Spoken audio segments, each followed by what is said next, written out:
আরম্ভ করছি আমার এই প্রতিবেদন, যার হাত ধরে আমি চলচ্চিত্রে অভিনয় শুরু করেছিলাম। দাঁড়িয়েছিলাম মুভি ক্যামেরার সামনে, জীবনে প্রথম। হ্যাঁ, আমি সেই বলছি, সেই মানুষটার কথা যার আজ জন্মদিন। নাম তার অনুপ কুমার দাস। চেনেন সবাই আপনারা। অনুপদা ছিলেন আমার দাদার বন্ধু। আমার দাদার মতোই একটা সময় ব্রিটিশ বিরোধী কালচারাল আন্দোলনের সঙ্গে যুক্ত ছিলেন তিনি। গত শতাব্দীর 40-এর দশকে গণনাট্য সংঘের সদস্য হয়েছিলেন তিনি। আমার মতোই শিশু বয়সে সিনেমায় অভিনয় করেন, নাটকেও অভিনয় শুরু করেন। শিশু বয়সে তার নাম ছিল সত্যেন দাস। পরে তিনি হয়ে যান অনুপ কুমার দাস, আরও ছোট করে অনুপ কুমার।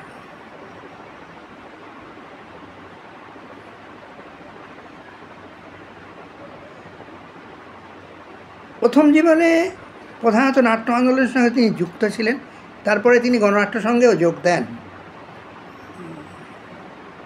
ওনার অভিনয়ের ব্যাপ্তি আমার বলা দরকার নেই, বলার প্রয়োজন নেই। একটুখানি নেট খুললেই দেখতে পাবেন যে কী বিভিন্ন চরিত্রে এই মানুষটা অভিনয় করেছেন, নাটক এবং সিনেমায়, বিশেষ করে শেষের দিকে সিনেমাতে। বিচিত্র সব চরিত্র। এই চরিত্র অভিনেতা কিন্তু তার প্রথম নায়ক হিসেবে আবির্ভূত হয়েছিলেন যে ছবিতে আমি প্রথমে তার হাত ধরে মুভি ক্যামেরার সামনে দাঁড়িয়েছিলাম, সেই ছবিটাতে। সেই ছবিটার নাম হচ্ছে বাঁশের কেল্লা। মনোজ বসুর লেখা ছবি বাঁশের কেল্লা। আপনারা নামটা নিশ্চয়ই শুনেছেন, কিন্তু আপনারা ভেবেছেন পলাতকই বোধহয় ওনার প্রথম নায়ক হিসেবে ছবি, কিন্তু সিরিয়াস নায়ক হিসেবে ছবি কিন্তু অনুপ কুমারের বাঁশের কেল্লা। সেখানে তিনি অভিনয় করেছিলেন একজন বিপ্লবী, বিদ্রোহী, গ্রামের একজন যুবক হিসেবে। আর তার বিপরীতে যিনি অভিনয় করেছিলেন, তার জীবনের প্রথম অভিনয় ছিল ওনার মতো, আমার মতো ওনারও। তিনি হলেন আর কেউ নয়, অনিতা গুহ। পরে তিনি বম্বে চলে যান। যাই হোক, এবার আসল কথায় আসি।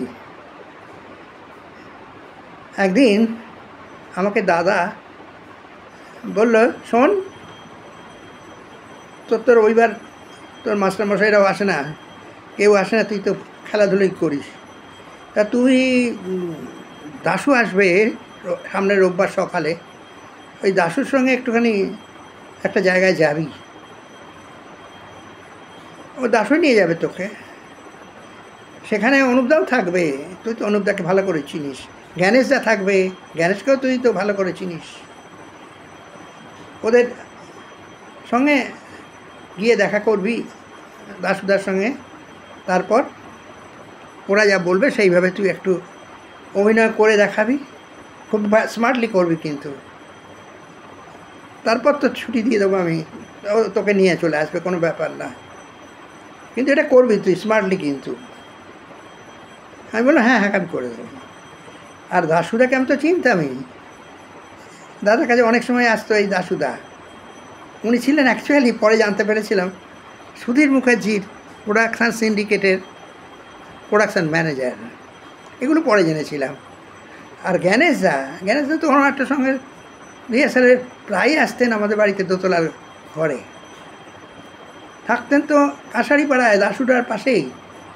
আর কাঁসারি পাড়াটা তো আপনারা সবাই জানেন, দেউবাজারের পাশে, দক্ষিণ কলকাতার ভবানীপুরের কাছেই। সেইখানেই এরা দুজন থাকতেন। যাই হোক, সেসব কথা নিয়ে আর বলে লাভ নেই। এবারে আসল কথায় আসি। যথারীতি রবিবার এসে গেল। দাশুদা ও 8:30 নাগাদ সকালে চলে এলেন। আমিও চান টান করে ফিরছিলাম। দাশুদা আমাকে নিয়ে রওনা দিলেন। পুনর ওপারে উত্তমদার বাড়ির দিকটায় একটা স্টপে আমাকে বললেন, দাঁড়া, এখানে বাসে উঠব। ওখান থেকে একটা বাসও পেয়ে গেলাম, ফাঁকা ফাঁকা, লোকজন খুব একটা নেই। বাসে উঠে চট করে একটা খালি সিটে জানলা ধারে বসে গেলাম আর বাইরের দিকে তাকাতে লাগলাম। বেশ কিছুক্ষণ বাদে দেখলাম সব গাড়িগুলো থেমে গেল। গাড়ি আর নড়ে না। তারপর দেখি রিক্সাগুলোও থেমে গেছে, নড়ে না, কোনো গাড়িই নড়ে না। বুঝলাম কিছু একটা ঘটেছে। তারপর দেখলাম সবাই মিলে খুব ছটপট করছে, এদিক ওদিক তাকাচ্ছে কতক্ষণে আবার গাড়ি চলবে। আমাদের বাসটাও ওরকমভাবেই দাঁড়িয়েছিল, সাইকেল রিক্সাগুলোও সেইভাবে দাঁড়িয়েছিল। কিছুক্ষণ বাদেই দেখলাম কু ঝিকঝিক শব্দ। বুঝলাম ট্রেন আসছে। ট্রেন এলো, ট্রেনটা পাস করে গেল ঘুঘু কু ঝিকঝিক ঝিকঝিক করতে করতে। তারপরে আবার চলা শুরু হলো। এরকম করে আমরা একটা জায়গায় পৌঁছে গেলাম। বাস থেকে নামলাম। জায়গাটা বুঝতে পারিনি প্রথমে, পরে শুনেছিলাম ওটা ঢাকুরিয়া। একটা কালীবাড়ি দেখলাম, খুব ছোট। তার পাশে একটা প্যাসেজ দিয়ে ঢুকে পড়লাম, ফাঁকা জায়গা, সেই জায়গা দিয়ে ঢুকে পড়লাম। ঢুকে পড়ে দেখি অনেক বাড়ি আর ঘরদোর হয়েছে, কিছু তৈরি হচ্ছে, কিছু হয়ে গেছে। সেই সব বাড়িতে মানুষজন এসে গেছে। ওখান দিয়েই হাঁটা দিলাম। দুপাশে 2-4টে জলা জমি ছিল বটে, কিন্তু বেশিরভাগই বাড়ি তৈরি বা তৈরি হয়ে গেছে, তৈরি করা হচ্ছে। সেখানে গিয়ে আমরা একটা বাড়িতে ঢুকে পড়লাম, দোতলা বাড়ি, রং হয়নি তখনও। দোতলার সিঁড়ি দিয়ে উঠতে উঠতেই একটা বাজঘাই গলা শুনতে পেলাম। বুঝলাম ওখানে রিহার্সাল হচ্ছে।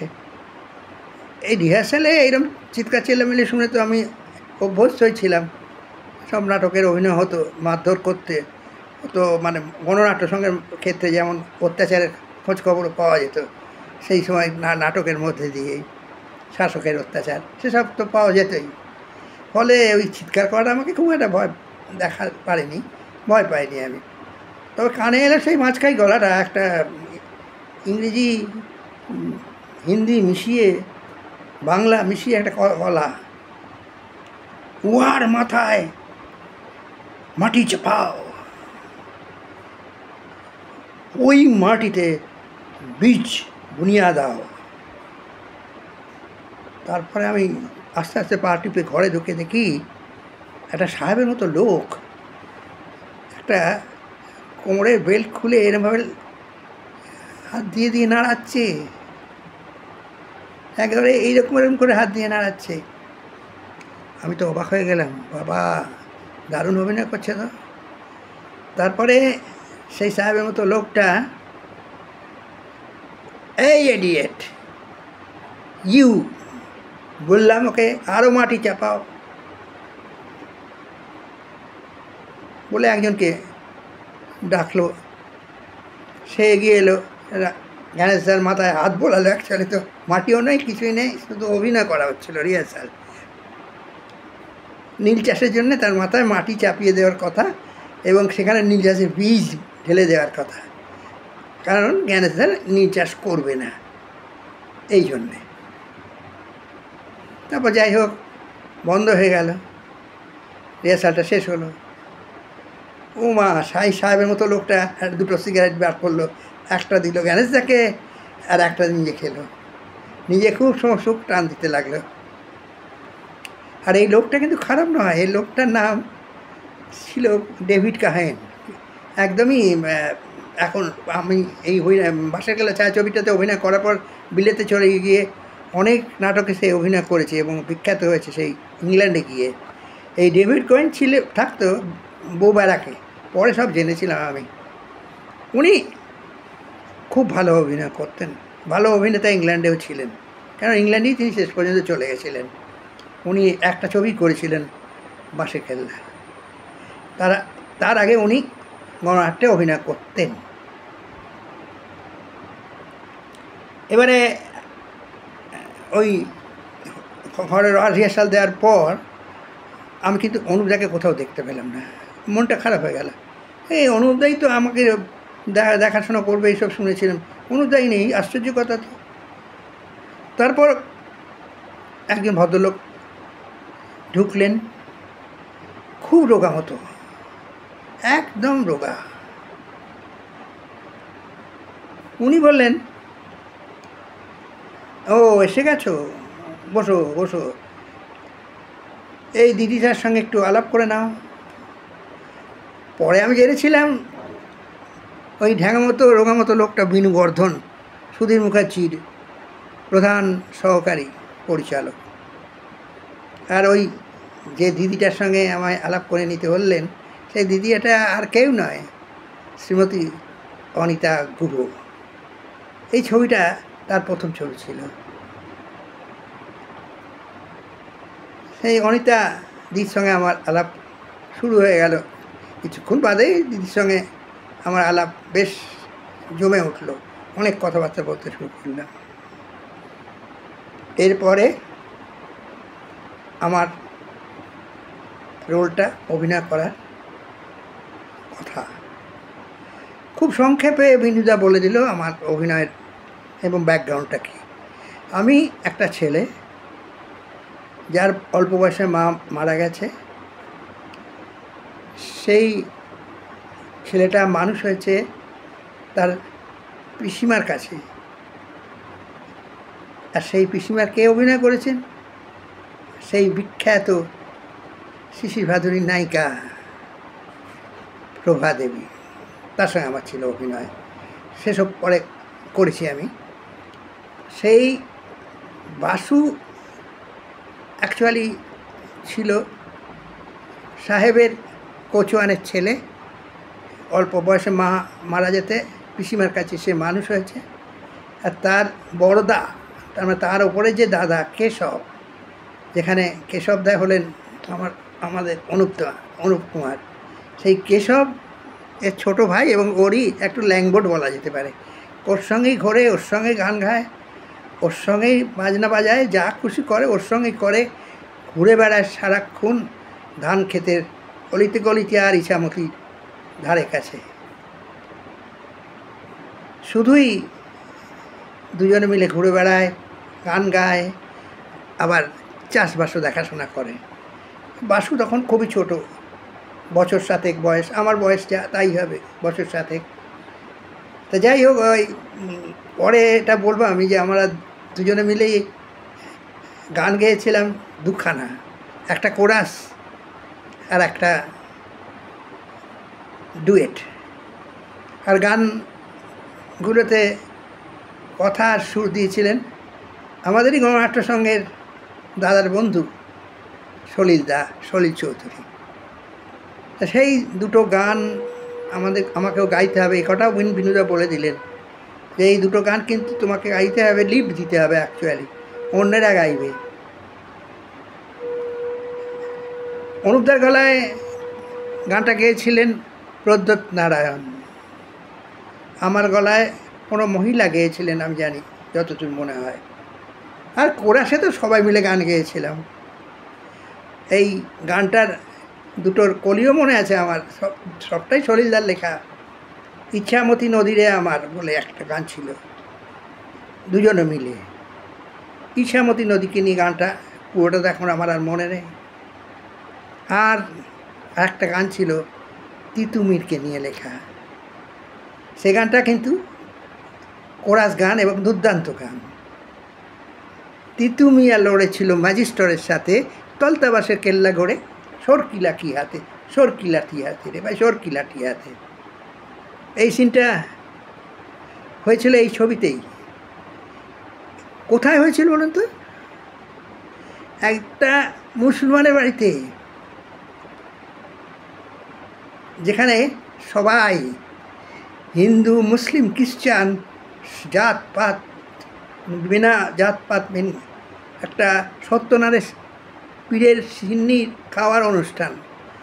সবাই মিলে সেই অনুষ্ঠানে পার্ট প্লে করেছিলাম আমরা সবাই। আমিও ছিলাম, ছোটো হলে কী হবে, আমিও ছিলাম। কার বাড়িতে ছিলাম? হিন্দুর বাড়ি না মুসলমানের বাড়ি না খ্রিস্টানের বাড়ি? এই নিয়ে কিন্তু সেই সময় মাথা ঘামানো প্রশ্নই ওঠেনি। কিন্তু আজ কি দেখছি, আজ কেউ বলে আমি হিন্দু, কেউ বলছে আমি মুসলমান, কেউ বলছে একে গঙ্গায় জলে ফেলে দেবো, কেউ বলছে ওকে গঙ্গার জলে ফেলে দেবো। কী আরম্ভ হয়েছে আমি বুঝতে পারছি না। পাগলামি নাকি বদমাইশি? যাক, এ নিয়ে আমি কথা বাড়াতে চাই না। আমি অনুপ কুমারকে নিয়ে কথা বলছি যখন, সেটাই বলবো। এই অনুপদা ছিলেন একজন বাগী, পরিষ্কার কথা। বাগী বলতে বোঝায় বিদ্রোহী। এই বিদ্রোহটা কী করেছিলেন তিনি? তিতুমিরের যে বিপ্লব, ক্ষুদ্র হলেও ছোট বিপ্লব মাসের কেল্লা ঘরে করা হয়েছিল, তাকে ব্যাকগ্রাউন্ডে রেখে বসুর একটা উপন্যাসকে চিত্ররূপ দেওয়া হয়েছিল এই ছবিতে। এখানে যারা ছিলেন তারা বেশিরভাগই কিন্তু গণনাট্য সঙ্গের টিম এবং বরযাত্রীর টিম। কিন্তু সেখানে আপনারা দেখতে পাবেন, এখন পাবেন কিনা জানি না, এখন তো ছবি নষ্ট হয়ে গেছে কিনা জানি না, দেখতে পাবেন এরা সব হাসির রোল করেনি, অত্যন্ত সিরিয়াস রোল করেছে। শহীদের রোল করেছে শীতল বন্দ্যোপাধ্যায়, সেই শীতল বন্দ্যোপাধ্যায় যাকে দেখলেই আপনারা হেসে ফেলেন। এইরকমই অবস্থা ছিল সেই ছবিটার। সেই ছবিটা আজকে আর দেখতে পাওয়া যাচ্ছে না। কেন দেখতে পাওয়া যাচ্ছে না, কী কারণে? এতে সরকার দায়ী কি কারা দায়ী বোঝাই যাচ্ছে না, যেহেতু এটা তিতুমিরের ব্যাকগ্রাউন্ডে লেখা।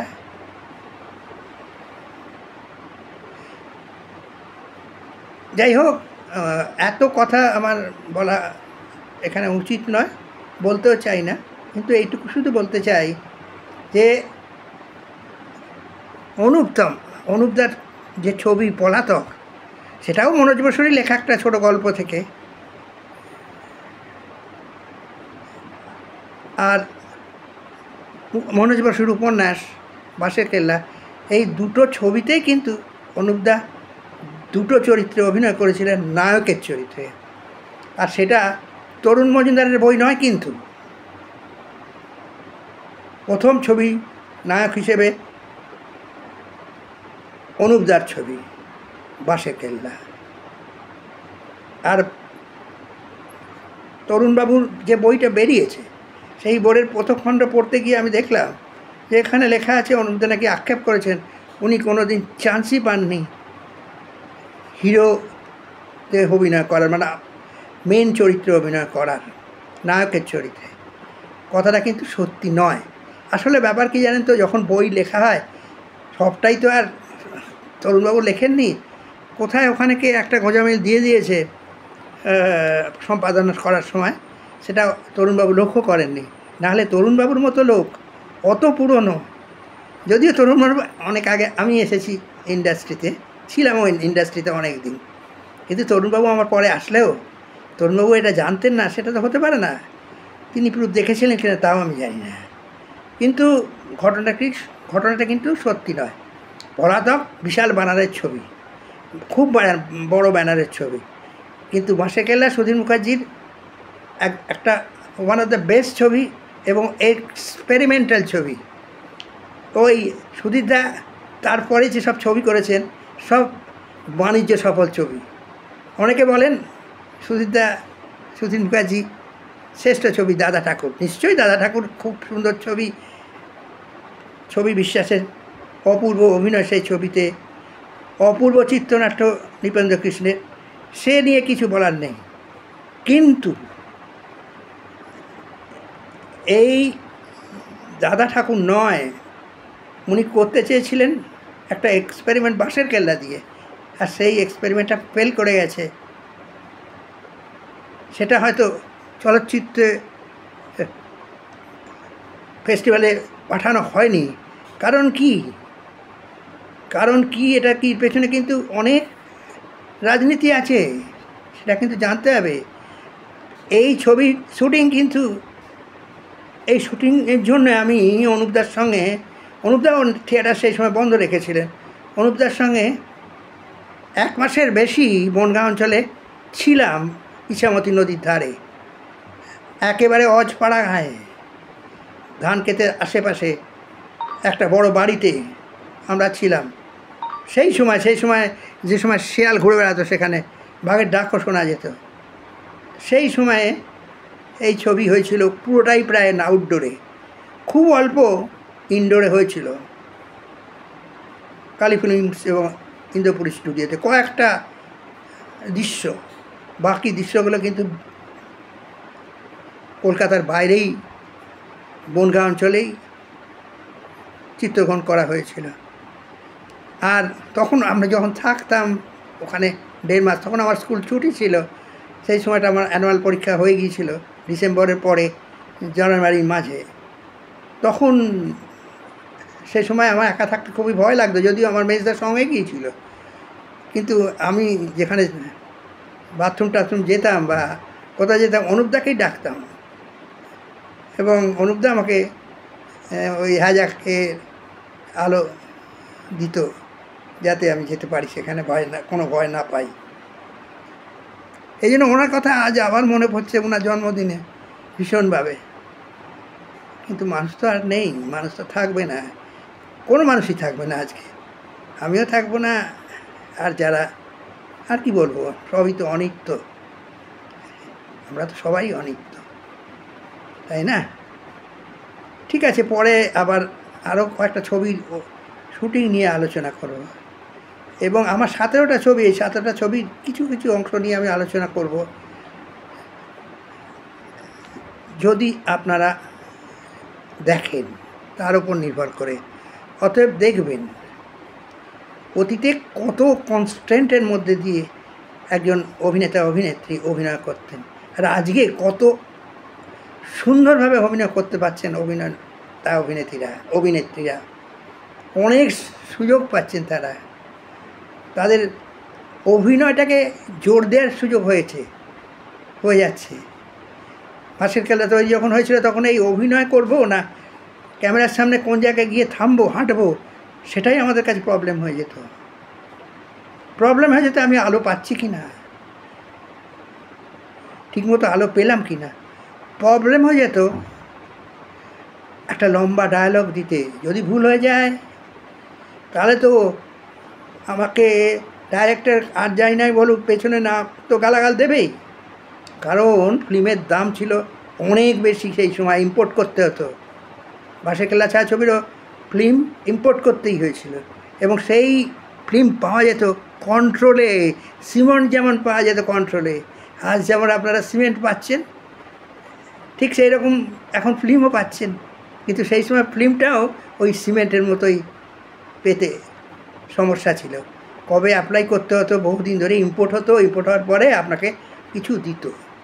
অতএব দিনকাল পাল্টে গেছে, এখনকার অভিনেতা অভিনেত্রীরা অনেক বাইট দিতে পারছেন, সোশ্যাল মিডিয়া এসে গেছে, প্রচুর বাইট দিতে পারছেন, প্রচুর মুখ দেখাতে পারছেন, প্রচুর সুযোগ পাচ্ছেন। আর মিডিয়ারা তো শুধু মিথ তৈরি করে যাচ্ছেন, কারণ ওটাই তো ওদের পয়সা। উল্টোরথ, সিনেমা জগৎ, খবরের কাগজ, যাই হোক না কেন, এর মধ্যে আর্ধেকই মিথ, অনেক মিথ্যে কথা বলা হচ্ছে এখন। সেই সময়কার উত্তম কুমার সুচিত্রা সেনকে নিয়ে অনেক মিথ্যে কথা, গল্প কথা, কি না খাবে। কারণ উল্টোরথ সিনেমা জগতে এরাও তো তাই করতো, শচীন ভৌমিক থেকে আরম্ভ করে সবাই তো তাই করতো, এবং এটা যেন জানতো সবাই যে আমাকে এইভাবেই এক্সপোজ করবে এরা।